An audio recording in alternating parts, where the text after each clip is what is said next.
Hello. I hope everyone is safe and doing okay at home with their families. Since we can't meet at school right now, I thought I would make videos for each of the activities that we're doing since we restarted class last week. I didn't get a chance to make a video for last week's activity, so I'm going to do that now. So you'll see that this video is going to be about Unit 2, Activity 2. And then I'll also make one for Unit 2, Activity 3, which we're working on this week. And then I'll try to make one each week as long as we're away from school that you can look at before you start each week's activity. Don't worry if you haven't finished Unit 2, Activity 2 yet. I know that it says that it was due last Friday, but everything is pretty chaotic right now. I'm not too concerned with due dates. If you can continue to work and hand things in, that's absolutely great. And don't worry too much about getting things in exactly on time. If you need help with anything, I know some students are having some technical problems at home, please contact me. The goal is still to finish students, to get students through the course by June. And so hopefully we can still do that, even if we have to do it all online at home. And so with that said, this is Unit 2, Activity 2, and the title is Plot. So in Activity 1, before we left for the March break, we had looked at character, and so now we'll look at plot, our second story element. And so this activity is going to be broken up into 4 parts. So the first 2 parts are going to deal with sentence structure, and so grammar. And so part 1 is subjects and predicates. So in Unit 1, we looked at nouns and verbs. So now we're going to expand on that. And so when we think of subjects and predicates, the subject is the noun part of the sentence, and the predicate is the verb part of the sentence. You need, for a sentence to be complete, you need a subject, you need a predicate, and you need a complete thought. So if I've written on any of my feedback to you and said that you have incomplete sentences or sentence fragments, which is what I usually write, and it's a common error that students have, that's what we're trying to fix here. We're trying to make sure that you have complete sentences. So if we look at something simple, Peter sings. Peter is a subject, it's the noun. Sings is the verb or the predicate. So we have a subject and a predicate. Peter sings is a complete thought too. It's not leaving me hanging. It's not leaving me thinking that something else needs to be added to the sentence. So even though it's 2 words, that's a complete sentence. It's got a subject, a predicate, and a complete thought. So if we look at how we break that down, we can look at a couple sample sentences here. Mohammed and Sarah attend St. Michael's Adult High School. So Mohammed and Sarah is the subject. It's the noun part of the sentence. And then when the verb comes in, attend, we know that we've started the predicate part. So attend St. Michael's Adult High School would be the predicate. So the verb and whatever comes after it is the predicate. So again, another example, the small child. So that's the noun that's acting as the subject of the sentence. Was afraid of the kindergarten teacher. Was is the verb, so that's the beginning of the predicate. And so what I would expect from you is that you can identify subjects and predicates in sentences. So just like we're underlining subjects and bolding the predicates, they're going to ask you to do the same thing with these 8 sentences. So if you'd like, I didn't have a chance to put in an answer key here, but if you like, you can email me your 8 sentences here and what you put down as the subject and the predicate, and I'll let you know how you did. But the most important thing here is when you do your assignments that you're making sure that you're writing complete sentences. Okay, so this is practice to ensure that we're writing complete sentences. Part 2 deals with sentence structure as well, and it's types of end punctuation. So I've noticed that students sometimes are not putting the proper punctuation at the ending of their sentences. Most importantly, that involves periods. Sometimes, especially at the ending of paragraphs, I notice that students forget to put a period. Every sentence inside your paragraph needs to have a period, including the last one. So, for example, here, if I say, this is a grade 11 English course, I need to put a period to signify that I've ended the sentence. I would say 90% of the sentences you're going to write, maybe more, are going to end with a period. But sometimes when you ask questions, for example, you're not going to put a period. You're, of course, going to put a question mark. So how many English courses do you have to take in high school? Question mark.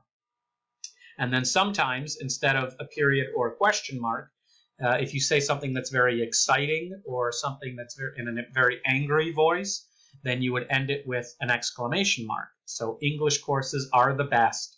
So if I'm saying that in an excited voice, I would end it with an exclamation. So each of your sentences should end with a period, a question mark, or an exclamation point. So they're going to give you some practice questions here. So there'll be 4 sentences here, and you'll notice that none of them have their end punctuation. They all are incomplete because they don't have anything finishing the sentence. So it's up to you to choose whether the sentence should end in a period, a question mark, or an exclamation, and then you can click on answer to see if you've gotten it correctly.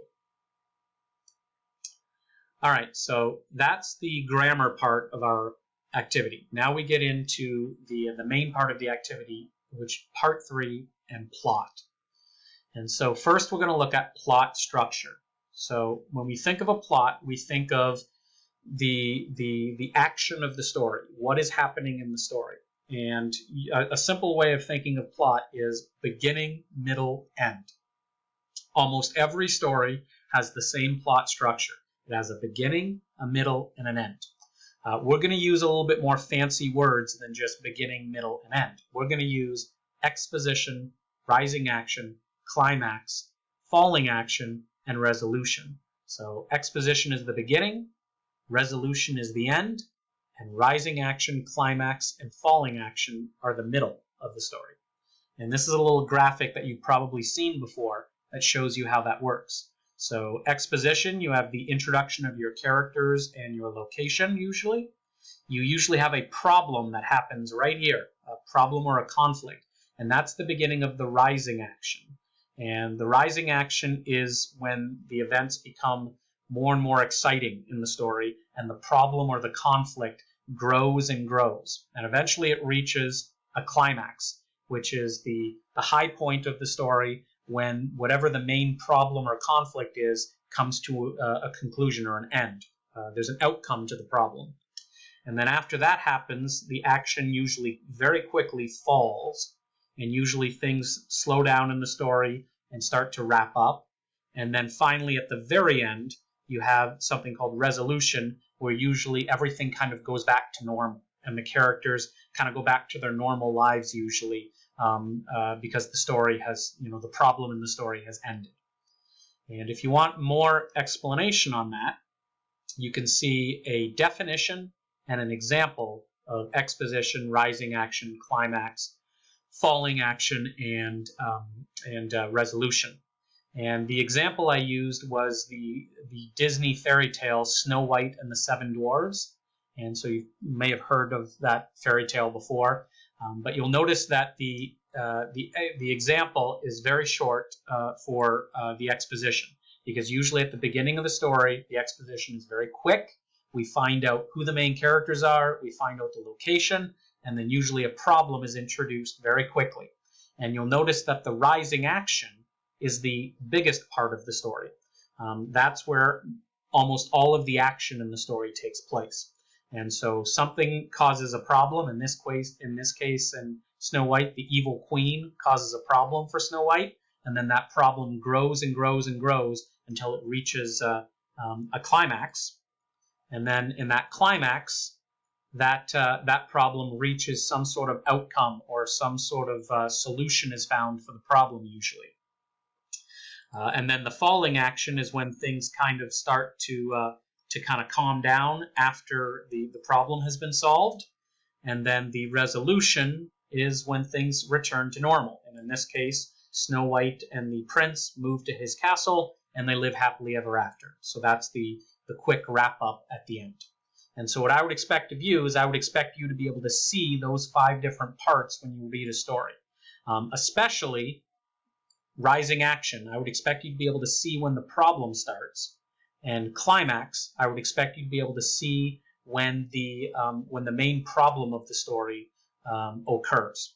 When the main problem of the story reaches its outcome, so the height of the story. So if you can identify when does the rising action start and when do we reach our climax, that's the 2 most important parts of the plot. All right, then we had types of conflict. Every story needs conflict. Every plot has to have a conflict or else it can't be a story. And so there are 2 main different types of conflict. There's external conflict and internal conflict. So external conflict is anytime a character has a problem with any other character or anything outside of themselves. And internal conflict is whenever a character has a problem in their own mind. So it's a problem within themselves. We can break this down further. External conflict involves character versus character. So when you have one character that fights or argues or has a problem with another character. Character versus society, when you have a character that has a problem with the rest of society or a certain part of society. So if you have a character that's trying to fight against a law that they think is unfair, or if a character is having a problem with the police or with the political system or something like that, then that would be character versus society. And then character versus environment would be any time that a character has a problem with nature. So if a character has to deal with a thunderstorm, for example, that would be character versus environment. For internal conflict, there's really only one kind. It's character versus self. And so if a character has an internal problem, for example, if they have an addiction to drugs, or if a character has a fear of something that they can't overcome that fear, that's character versus self. Okay, they're battling themselves. We've got some practice questions here where you're given an example of a conflict in a story, and then you have to identify, is that conflict character versus character, character versus society, character versus environment, and character versus self. And so then you would click and you can see if your answer is correct. You're going to have to identify in the assignments in this activity, you're going to have to be able to identify types of conflict inside a short story. So you're going to have to be familiar with the 4 different types of conflict. That takes you to the end of the content page. I'm going to end this video now. The video player that I'm using only gives me a certain amount of time here, and I'm scared I'm over. But I will end this video, and I will start a new video for how to do the assignment.